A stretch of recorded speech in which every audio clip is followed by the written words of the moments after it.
দক্ষিণ কলকাতার নাকতলার বেড়ার ঘরে ছন্দা চ্যাটার্জির খোঁজে এসেছিলেন মাখন নট্ট। ছন্দা চ্যাটার্জি তখন পার্থপ্রতিম চৌধুরীর খাঁচা নাটক করে জনপ্রিয় হয়েছেন ভীষণভাবে। পেয়েছেন দিশারি পুরস্কার। সময়টা 1968 হবে। নট্ট কোম্পানি স্থির করেছে তারা আরেকটা দল তৈরি করবেন, সেখানে মহিলা শিল্পী নিয়ে অভিনয় হবে। মাখন নট্ট ঘোষণা করলেন বৈকুণ্ঠ যাত্রা সমাজের কথা। 1969 পয়লা বৈশাখে প্রথম ঘোষণা হলো সেই কথা, যদিও আগে থেকেই প্রস্তুতি চলছিল। ব্রজেন্দে লিখলেন লালবাইয়ের কাহিনী অবলম্বনে প্রতিঘাতিনী সতী যাত্রাপালা। এই পালার লালবাইয়ের ভূমিকায় একজন নাচ গান জানা মেয়ে দরকার। নট্ট কোম্পানি নতুন অভিনেত্রী খুঁজতে লাগলো। এদিকে নিমাই সুরকে বিয়ে করবার পর ছন্দা চ্যাটার্জির তখন জীবন সংগ্রাম তীব্রতর।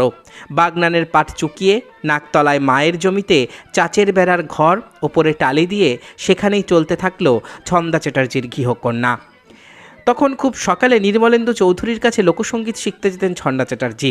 মাখনলাল নট্ট একজন নাচ গান জানা অভিনেত্রী খুঁজছেন, এই খবরটি প্রবোধবন্ধু অধিকারীর কাছ থেকে জানতে পারেন নির্মলেন্দু চৌধুরী।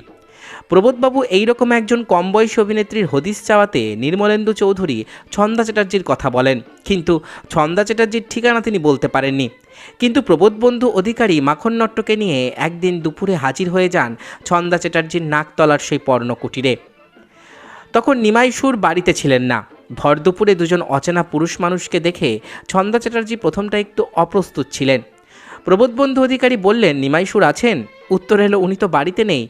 মাখন নট্টর সঙ্গে পরিচয় করিয়ে দিলেন, উনি মাখনলাল নট্ট, নট্ট কোম্পানির মালিক। এই চিঠিটা রাখুন, নিমাই সুর ফিরলে কাল একবার দেখা করতে বলবেন। নির্মলেন্দু চৌধুরীর একটা চিঠি ছন্দা চ্যাটার্জির হাতে দিয়ে দুজনে চলে গেলেন। চিঠিতে দুজনের নামও লিখে দিলেন। নিমাই সুর ফিরে চিঠিতে নাম উল্লেখ দেখে উত্তেজিত। কথা মতো দেখা করতে গেলেন হরচন্দ্র মল্লিক স্ট্রিটে। সে সময়ে সংসারে অভাব। ছন্দা চ্যাটার্জি রাজি হয়ে গেলেন বৈকুণ্ঠ যাত্রা সমাজে যোগ দেবার জন্য। প্রথম যেদিন নট্ট কোম্পানির বাড়িতে ছন্দা চ্যাটার্জি উপস্থিত হলেন, তার অডিশন নিয়েছিলেন অরুণ দাশগুপ্ত। সেখানে তখন গুরুমশাই সূর্যকুমার দত্ত উপস্থিত। নির্মলেন্দু চৌধুরীর একটি লোকসঙ্গীত শুনিয়েছিলেন তিনি সকলকে। 1500 টাকা মাইনেতে যাত্রায় চুক্তিবদ্ধ হলেন ছন্দা চ্যাটার্জি। প্রতিঘাতিনী সতীর গানে সুর করেছিলেন শ্রদ্ধেয় অনিল বাগচি। 7খানা গান এবং কয়েকটি নাচের দৃশ্য ছিল সে যাত্রাপালায়। জমজমাট অভিনয় করেছিলেন ছন্দা চ্যাটার্জি। সঙ্গে ছিল বিদ্যাসাগর, চাঁদ সুলতানা, কলঙ্কিত নায়ক, উল্কা ইত্যাদি যাত্রাপালা।